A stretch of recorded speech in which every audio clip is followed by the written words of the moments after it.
Yeah, buddy. Lightweight. Yeah. Salut la team, donc c'est parti pour une nouvelle vidéo et on démarre avec la liste officielle des participants au Chicago Pro qui compte 20 athlètes, ce qui est assez conséquent, avec comme favori pour les premières places, donc Tim Budesheim qui vient de terminer deuxième au Vancouver Pro. Ensuite, Stanimal qui lui a terminé à la 8e place, mais cette compétition s'annonce d'un niveau supérieur au vu des noms inscrits sur cette liste. Ensuite, le fameux Mofoda qui est de retour sur scène et j'ai hâte de voir son nouveau physique.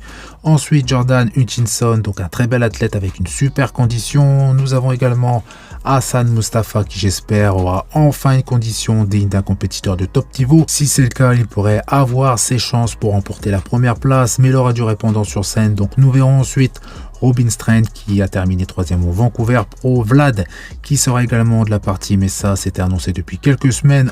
Ensuite, Liang Yan, donc athlète chinois qui présente également un très beau physique. Et on finit avec Philippe Clark que j'ai gardé pour la fin car il pourrait justement surprendre bien qu'il soit l'athlète le plus âgé du Chicago Pro. On enchaîne justement avec les dernières updates de certains athlètes qui participent à ce Chicago Pro. On commence avec Vlad qui nous montre son physique déchiqueté et je dois dire que sa condition est très impressionnante. Une peau extrêmement fine, des séparations très profondes au niveau de ses ischios et de ses quadriceps, avec une très belle qualité musculaire, des stries très visibles au niveau de ses fessiers avec une sacrée vascularisation. Et de souvenir, je n'ai jamais vu Vlad avec une telle condition, mais attention car tout comme Tim Budesheim, Vlad est beaucoup plus impressionnant sur le réseau que sur scène et Vlad n'est pas connu pour être l'athlète le plus esthétique de la catégorie, au contraire. Mofoda qui n'a pas publié de récentes photos, mais celle-ci est assez récente, donc on voit à quoi Mo va ressembler sur scène. D'autant plus qu'il est préparé par Stefan Kinsel, donc pas d'inquiétude à avoir en ce qui concerne la condition, car sur ces critères, Stefan Kinsel fait des miracles, donc une condition très poussée avec un physique volumineux, très rond, complet et esthétique.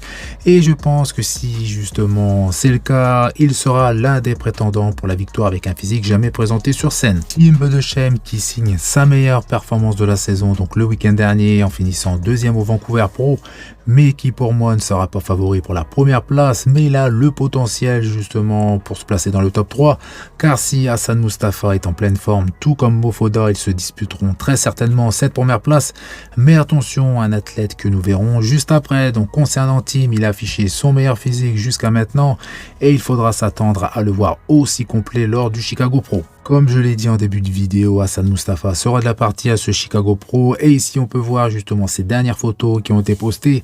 Il sera bien évidemment l'athlète le plus volumineux sur scène, mais le volume seul ne suffira pas car au vu de ces images, Hassan n'affichera pas justement de conditions de top niveau, donc je doute qu'il puisse potentiellement terminer dans le top 3. Voici justement Phil Clark qui a pratiquement 50 ans, donc il sera le plus âgé de cette compétition et pour info en 2023, il a battu Hassan Mustafa et Stanimal à l'Orlando Pro et il a également terminé 3e à Monsieur Olympia Master, donc un adversaire à ne pas sous-estimer car même si on ne voit pas justement grand chose à travers ces dernières vidéos, notamment ses cuisses qui ont tendance à décliner avec l'âge, mais comme à son habitude, il affichera une condition assez poussée dans tous les cas, je lui souhaite bonne chance. Update de Sadiq à une semaine du Chicago Pro et il affiche un physique vraiment impressionnant, mais vu son physique extrêmement volumineux et sa condition de top niveau, s'il souhaite participer au Chicago Pro Men's Physique, il va devoir perdre pas mal de poids et dans son cas du muscle, plusieurs kilos aux alentours des 5,5 kg et ces paroles viennent d'une vidéo postée il y a 15 jours.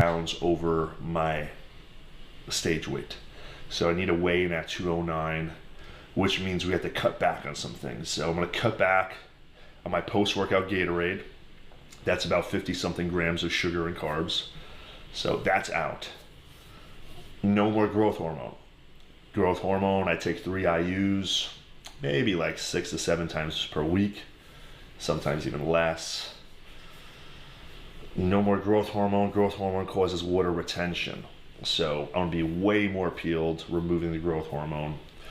It'll be out of my system in a few days. As well as come down with the carbohydrates. So we're dropping the carbs by about another 30%. Energy is still a little low, so dropping the carbs I'm not excited about.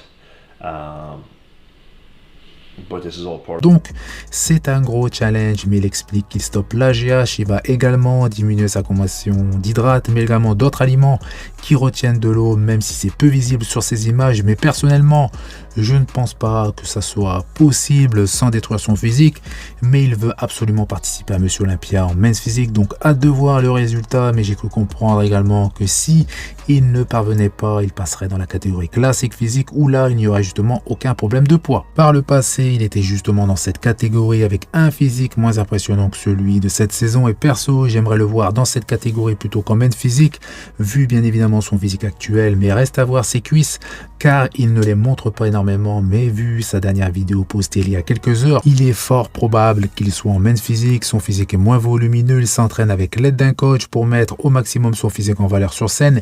Il présente le short qu'il portera sur scène, donc men's physique pour Sadik. Pour finir avec lui, même si son physique est très impressionnant, très rond, volumineux, déchiqueté, assez complet d'après ce que j'ai pu voir, mais personnellement je trouve que Sadik n'est pas l'athlète le plus esthétique de la catégorie, notamment à cause de sa taille assez large et de son abdomen assez long. Mais vu les nouveaux critères, je pourrais être surpris, mais je parle bien évidemment en comparaison des top athlètes de Monsieur Olympia et non de ce Chicago Pro où il sera justement l'un des favoris.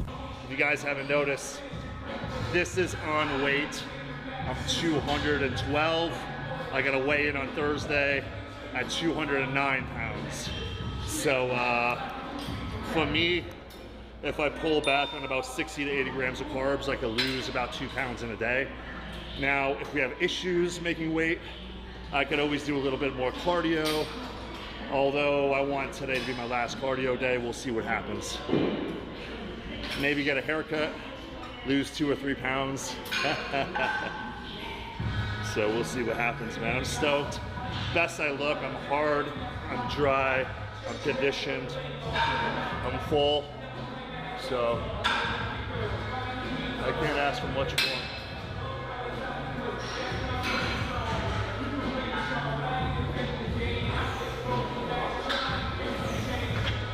All right, let's do some cardio, let's get a haircut, let's go get some body work. We'll jump on the airplane. On revient sur Beef Stew qui, après sa contre-performance lors du Vancouver Pro le week-end dernier, a partagé quelques explications concernant le physique présenté qui n'était pas du tout au niveau en comparaison avec ses précédentes compétitions. Donc il explique que son physique a retenu énormément d'eau, surtout sur sa chaîne postérieure. Donc son corps a en quelque sorte dit stop, car Beef Stew est au régime depuis un bon moment et il a également décidé de ne plus participer au Chicago Pro et de mettre un terme à sa saison. Son préparateur a également posté ce message où il explique que Beef Stew est un athlète qui ne doit pas dépasser les 8 à 10 semaines de préparation, car son physique n'est pas capable, comme certains athlètes, de rester en préparation pendant plusieurs mois. Et Beef Stew a atteint son pic de forme au New York Pro, mais comme le niveau de cette compétition était beaucoup plus élevé que le sien, il n'a pas été en mesure de remporter ce show. Et personnellement, je pense qu'il aurait été plus judiciable de mieux choisir ses compétitions pour espérer décrocher sa qualification rapidement, comme participer à ce Vancouver Pro comme premier show, car lui et son coach sont conscients que son corps est limité par le temps justement de préparation, et je pense qu'ils ont fait une erreur. Update d'Hunter Labrada, 8 semaines de sa première compétition, qui a l'air d'être en pleine forme. Toujours aussi volumineux, très rond, bien rempli, et sa condition est très bonne, surtout qu'il lui reste 8 semaines de préparation. Pour le moment, Hunter n'a rien changé côté nutrition, et ça depuis 4 semaines. Son physique a radicalement changé, donc bien évidemment des choses ont changé comme l'ajout de cardio et de certains produits, mais rien n'a changé côté nutrition, et c'est quelque chose de très appréciable, surtout en prépa, mais ça ne va pas durer. Il va devoir faire des ajustements nécessaires pour continuer à améliorer sa condition au fil des semaines, et ça passera obligatoirement par l'alimentation, donc ça n'aura échappé à personne que le physique d'Hunter n'est plus le même que la saison dernière. Il est beaucoup plus volumineux grâce à une longue intersaison depuis Monsieur Olympia. La saison dernière, Hunter n'a participé qu'à 2 compétitions avant Monsieur Olympia, donc le Texas Pro et ensuite le Tampa Pro. Et bien cette année, il participera également à 2 compétitions, une en Italie et une en Irlande pour être précis, ce qui est bien choisi pour une éventuelle qualification sans réel adversaire de son niveau au moins à une des 2 compétitions. Ensuite, place à Monsieur Olympia où là le niveau sera différent. Donc petite question pour vous. Pensez-vous, même si c'est encore assez tôt et sans avoir vu justement Hunter sur scène, pourrait-il se classer parmi le top 6 à Monsieur Olympia? Update de Horse MD, donc de dos, qui est le groupe musculaire qu'il devait améliorer en priorité, aussi bien de face que de dos, en largeur et en épaisseur, et plus particulièrement sur les poses en double biceps. Et justement, sur une de ses dernières vidéos, il nous partage son double biceps de dos, et je ne vois malheureusement pas d'amélioration significative, alors qu'il possède quand même de bonnes insertions. Après, l'angle de prise de vue n'est pas la meilleure, sa pose n'est pas exécutée correctement, donc j'espère qu'il va se mettre sérieusement au travail, car il pourrait devenir un compétiteur de très haut niveau, car hormis son dos, Horse possède l'un des plus beaux physiques de la nouvelle génération. Donc voilà, c'est tout pour cette vidéo. Donc comme d'habitude, je compte sur vous pour faire péter les pouces bleus, ça fait plaisir. Vous pensez à vous abonner pour ne rater aucune de mes prochaines vidéos. Je vous dis à bientôt. Salut!